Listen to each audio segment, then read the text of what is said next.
உடனே மாமனாரு நம்ம ஹீரோ கிட்ட வந்து எத்திக்கல் ஹேக்கிங்ல நீ தானே டாப்ல இருந்த, அதை மறைச்சு உன் வீட்டையும் இந்த ஊரையும் ஏமாத்தி இருக்க, உன் குடும்பத்தை நம்ப வச்சிருக்க அப்படின்னு சொல்றாரு.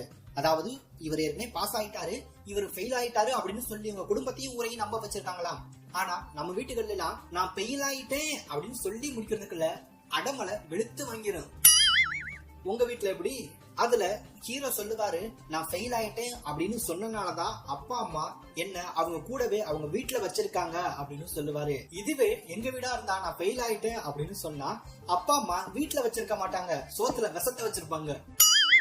உடனே நம்ம தளபதியுடைய அண்ணன் இருக்கார் இல்லையா, அவரை ஆந்திரா சிஎம் தெலுங்கானா சிஎம் இவங்க 2 பேருமே உட்கார வச்சு உங்களுடைய கருப்பு பணத்தெல்லாம் நீ வெள்ளை பணமா மாத்தி கொடுக்கணும் அப்படின்னு சொன்னதுக்கு அவர் ஒத்துக்கிற மாட்டாரு.